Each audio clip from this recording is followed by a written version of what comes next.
In this video, I'll show you how to fix your Scepter TV in case you're having these vertical lines on the screen.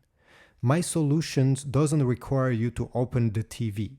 So let's get started with the easiest of them, and I will show you a few other ones if the first one didn't work.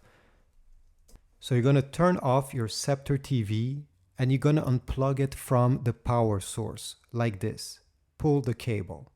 Then you're going to find the power button under it or on the side and keep pressed that power button during 30 seconds. Keep it pressed and be patient. Don't release it.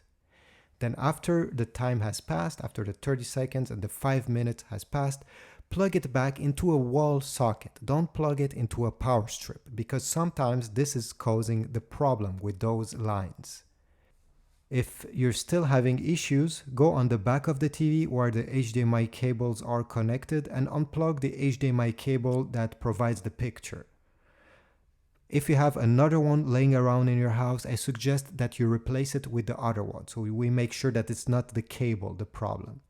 Then you're going to plug the cable into another HDMI port. So mine was in number 2, now I'm plugging it in number 3. And hopefully this will solve the issue. If you still see those lines, what I suggest is you unplug the cable, take your fingers and keep pushed on those HDMI ports on the TV. Like this. Give some really solid tap.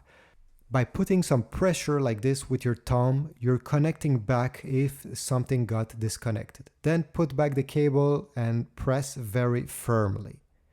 Another solution that works sometimes is to give some taps on the back of the TV. So take a rag, a towel, anything, and hold the TV screen using the rag so you don't scratch it.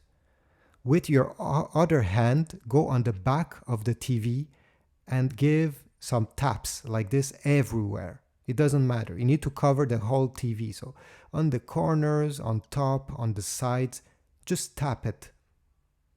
Sometimes things get disconnected and this is a way to reconnect them without opening the TV. Just make sure to hold it well in place so it doesn't fall on the ground.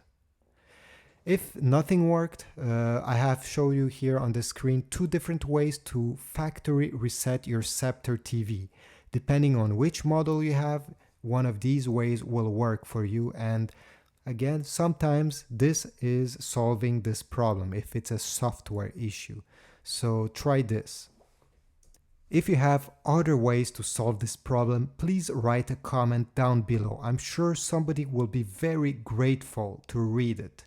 If not, simply leave a like, subscribe to this channel, leave a comment, tell me how your day was, and well, I'll see you in the next one. Thanks for watching.